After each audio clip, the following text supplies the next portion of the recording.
For starters, we propose to cut $6.2 trillion in spending over the next 10 years from the president's budget. We reduce the debt as a percent of the economy. We put the nation on the path to actually pay off our national debt. It's the big, bold new Republican plan. $6 trillion in spending cuts over a decade, reshaping Medicare and Medicaid. It's Paul Ryan's path to prosperity, as he calls it. Here's one giant-sized problem, though. Scratch the surface even a little, and just look at the facts, and it all comes apart. Ryan's claiming a cut of $6.2 trillion, but it turns out the actual program cuts are more like $4.3 trillion, because the extra money is money that goes to Iraq and Afghanistan that's going to be cut by Obama's budget anyway. So he knows that, but he put it in there anyway to say, oh, look at me, I am cutting $6 trillion. I love their gimmickry. They're just shameless about it. President Obama agrees to the same exact thing. Do they say he's cutting that money? No, they don't say that. No, they're cutting. All right, now Ryan calls his idea for overhauling Medicare, here's another great trick, premium support. We support people more if they're low income, more as they get sick, and wealthy seniors don't get as much support. And doing it that way fixes the problem, saves Medicare. That sounds really good, right? I was listening to that going, oh, yeah, that's great. Except for this part. The Congressional Budget Office estimates that most future retirees would actually pay more for health care under Ryan's plan. Look at this devastating quote. Beneficiaries participating in the new premium support program would bear a much larger share of their health care costs than they would under the current program.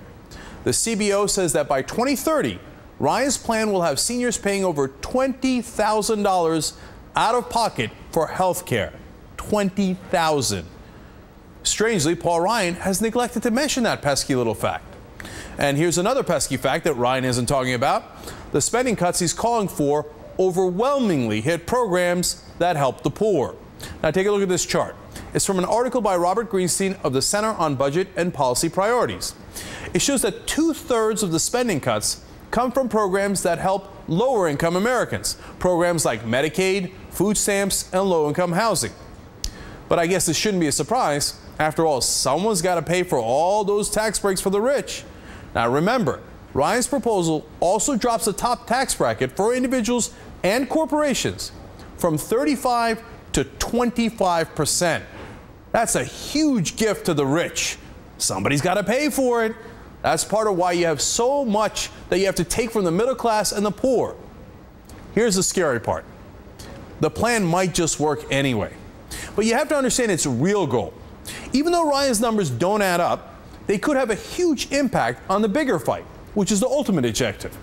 Imagine this is the current budget debate. Democrats on one end of the spectrum and Republicans on the other. And you see where the center is, right? Okay, that's interesting. Now comes Paul Ryan with his gigantic spectrum-shifting proposal.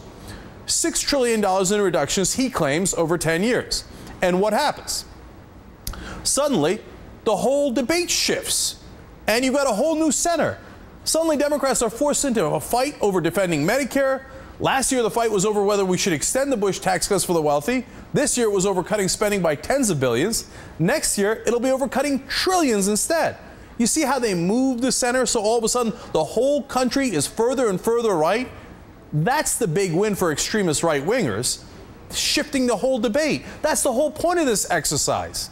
They realize that the Democrats can be pushed around, so they figure the further we put our side out to the right, the further we can bring Democrats in that direction. Now, let me tell you how you stop that. You stop giving in to them and you fight back. All right, now let's talk more about this issue with Robert Greenstein. He's the president of the Center on Budget and Policy Priorities, and Dana Milbank, national political reporter for The Washington Post. All right, Robert, let me start with you. Some of those numbers are pretty devastating. 2/3 coming from the poor, even though, of course, Ryan claimed almost the exact opposite in the clip that we showed you. What's the reality here? Where does most of the cuts come from? The 2/3 is a conservative estimate. Probably more than 2/3 of Ryan's cuts come from programs that are targeted on lower, moderate income people. It's just right there in the budget. Medicaid alone takes a $1.4 trillion hit. Hundreds of billions more taken away from subsidies to help modest income people buy health insurance. And we learned just this afternoon that he has a $127 billion cut in the food stamp program. I remember when the big food stamp opponent was Jesse Helms. This would make Jesse Helms look like a liberal by comparison. The cuts in those areas are huge, and as you said, Cenk, they're right alongside massive tax cuts. The Urban Institute Brookings Tax Policy Center tells us that making the Bush tax cuts permanent at the high end, as Ryan's budget would do, would provide an average annual tax cut of over $125,000 every year for people that make over $1 million a year. Over a 10-year period, that's over $1 million in tax cuts, and that doesn't even count the huge estate tax giveaway for the richest estates in the country that Ryan would also make permanent, nor does it count the reduction in the top rate to 25%. In fact, when you look at his plan as a whole, he's got $4.3 trillion in budget cuts, overwhelmingly aimed at lower income people, and $4.2 trillion in tax cuts, which are regressive. So the main issue here isn't deficit reduction. It's really what would be the greatest transfer of resources in modern American history by an act of the government from the bottom part to the top part. You know, it's ironic because the Republicans always talk about redistribution of wealth. You don't get any more redistribution of wealth than this, except it's going from the poor and the middle class right up to the rich. You know, Dana, let's talk about the Washington reaction to this. You know, there's so many people out there saying, oh, this is a wonderful, serious plan. Now we're finally having a conversation. Is this Washington's idea of a great discussion, redistributing all the wealth to the top? Well, you see, Paul Ryan himself said yesterday, I don't know if he exactly meant to say this, but he said, this is not a budget, this is a cause. I think that was a rare moment of honesty, because it really is about a cause, and that cause is sort of permanently lowering the tax burden. And look, everybody knows how to get out of this, the looming debt problem that we have, and that is you can't do it all by spending cuts, and for that matter, you can't do it all with tax increases. Everybody's going to have to feel some pain in here.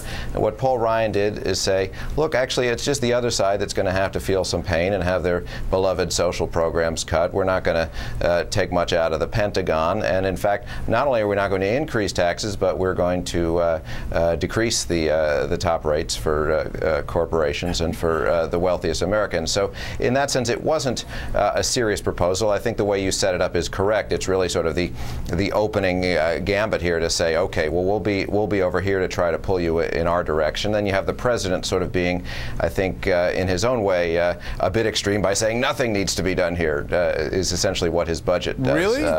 Well, yeah. That's not the sense I get from the president. I mean, he did the deficit commission, which is at least halfway towards Ryan. So exactly. I think that, and that's where things are going to have to end up. I mean, you have the Bowles-Simpson proposal. The final solution is going to have to look something like that. I don't agree with that. I'll be honest with you, because in that proposal, taxes were also cut. I mean, they raised them in other ways, but let me go to Robert on this. I don't know if you're studied up on the deficit commission, but what they seem to do is lower the top brackets like Ryan does, but then increase taxes, which wind up hitting the middle class again. So I like that solution in some ways even less. The middle class gets spending cuts and tax increases, and the rich still get their tax cut.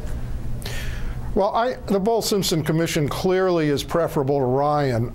My concerns about the Deficit Commission package is that I think a really balanced package would be about half budget cuts and about half revenue increases. And the Bowles-Simpson is about 2/3 budget cuts and 1/3 revenue increases. It does have some revenue increases from closing a lot of tax deductions, credits, and the like, but it didn't specify which deductions and credits. And in the real world, those provisions will be, I think, almost impossible to pass on the Hill. That's one of my worries about Bol-Simpson. It held out there lowering the top rate to 28 or 29%, and more than paying for it by massive changes unspecified in areas that would have to include the employer health exclusion, the mortgage interest deduction. I think a lot of what it recommended there would be good policy, don't get me wrong, but I don't see how you could pass it. And I do think Bol-Simpson went too far on some of its budget cuts. But in any event,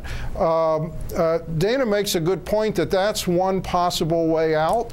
What we don't know is whether Republicans on the Hill, other than the few of them who were on the Bol-Simpson Commission, would ever accept something like Bol-Simpson, which does have significant defense cuts and does have net tax increases, even though it lowers the top rate. Paul Ryan and all the House Republicans on the Deficit Commission voted against it. So a big concern would be if this group in the Senate, bipartisan, that's trying to produce a bill based on Bol-Simpson came forward with it, and it somehow got 60 votes in the Senate, I think Paul Ryan and the House Republican leaders would reject it out of hand anyway. Right. Now, look, a lot of the tax increases that you mentioned that you give credit to the commission for are, again, they hit the middle class. So I don't like that deal either. And look, last quick question for you, Dana. Look, when you ask American people, and NBC did, the poll shows they say 81% say raise taxes on the rich. Ryan plan doesn't have that at all. And in fact, I don't think really the Deficit Commission has that plan either in terms of the rich. Why don't we try what the American people want? Well, the American people don't want any of these things. Let's face it. You know, we just want to have our cake and eat it. But Bob is correct. There's going to have to be some sort of a mix of tax and spending cuts here, and people are not going to like it. You're not going to like it, Cenk. Bob's not going to like it. I'm not going to like it. But that's where the debate has to be. If it went by the polls and they said, all right, now the percentage we're going to cut largely comes from the tax increases that the American people are in favor of, and we will cut in X, Y, and Z places, we would have a deal. You just listening to the American people, we're supposed to be a democracy. Look at what they're saying. Don't cut Social Security. Don't cut Medicare, Medicaid. There are other places to cut. They went in other polls. They also say cut defense. This Ryan's plan is the exact opposite of what the American people want. And the problem is, it only takes a small group in the Congress right now to prevent anything from happening. You see that even in this short-term thing here. The White House said to Speaker Boehner, "Look, we'll give you the $32 billion cut you want," and all of a sudden, he's got this small group of Tea Partiers won't let him accept what he originally asked for in the first place. So there's not a whole lot of hope that we can come to any sort of agreement, even if we get reasonable people at the table. Yep. Dana Milbank and Robert Greenstein. We've got to leave it there right there, unfortunately. We'll be right back.